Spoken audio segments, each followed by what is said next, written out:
तुम अभी तो गई थी, इतनी जल्दी वापस कैसे आ गई? वो सब छोड़ो, तुम मेरे साथ चलो।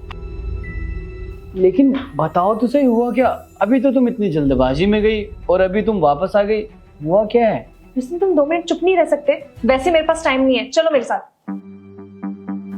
सुनो, इस वाले ड्रॉअर में मसाला, चाय पत्ती, इलायची सब कुछ रखा हुआ है।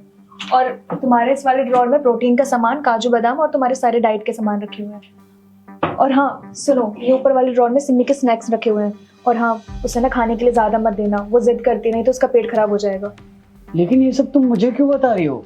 चाय भी तुम ही बनाती हो और सिम्मी को स्नैक्स भी तुम ही देती हो। तुमसे कहा ना ज्यादा सवाल जवाब मत करो, नहीं है मेरे पास इतना टाइम, तुम चलो मेरे साथ।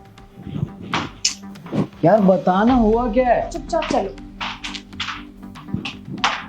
सुनो, इस अलमारी की तिजोरी में जितनी भी घर के फाइल्स हैं और तुम्हारे इंपॉर्टेंट फाइल्स जो तुम मुझे लाके देते थे, वो सब मैंने इसी में रखा हुआ है। और जितनी भी कैश है वो सब मैं यहीं रखती हूँ।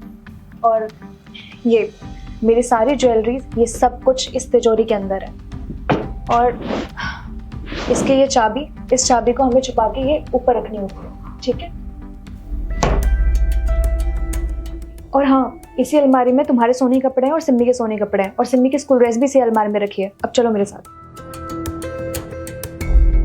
और सुनो, सुबह 6 बजे सिम्मी को जगा देना और 7:30 बजे तक उसे स्कूल के लिए रेडी कर देना, क्योंकि 7:30 बजे उसकी स्कूल की बस आती है।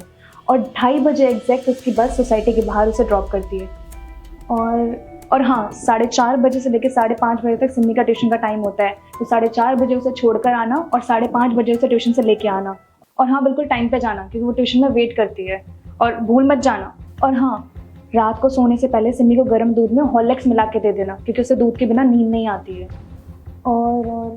और हाँ, राशन वाले का हिसाब, दूध वाले का हिसाब, बिजली वाले का हिसाब, मैंने इस महीने का सारा हिसाब क्लियर कर दिया है, पैसे मत देना। सुमन, कहीं जा रही हो क्या, जो मुझे ये सब बता रही हो? क्या हुआ है तुम्हें? नहीं, मैं कहीं नहीं जा रही। और हाँ, उस दिन मैं जो तुम पे चिल्लाई थी ना, उसके लिए प्लीज मुझे माफ कर देना। सुमन, तुम पुरानी बातों को अभी क्यों बोल रही हो? मैंने तुम्हें उसी टाइम माफ कर दिया था। रुस्तम, तुम्हारा इंपॉर्टेंट कॉल आ रहा है, उठाओ।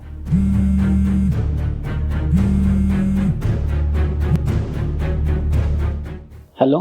हेलो सर, आपकी वाइफ का एक्सीडेंट हो गया है और उनकी ऑन द स्पॉट डेथ हो गई। आप जल्दी से एआर हॉस्पिटल आ जाएं। अरे क्या बकवास कर रहे हो? मेरी वाइफ मेरे घर पे है, मेरे साथ है। सुमन,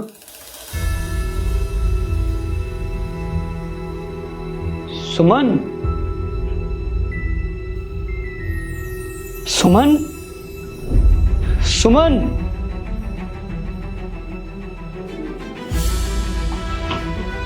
सुमन, सुमन। हेलो, आप आ रहे हो ना सर?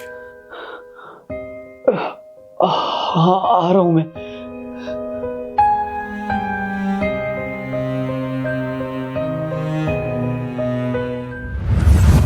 रुस्तम, तुम अपना और सिम्मी का ख्याल रखना, उसे कभी माँ की कमी महसूस मत होने देना। और हाँ, हम दोनों मिलकर उसे डॉक्टर बनाना चाहते थे ना। मेरी ख्वाहिश है कि वो बड़े होकर डॉक्टर बने। तुम उसका साथ दोगे ना हमेशा? सुमन, कहाँ जा रही हो तुम, जो ऐसी बहकी बहकी बातें कर रही हो? हम दोनों मिलके सिम्मी का ख्याल रखेंगे।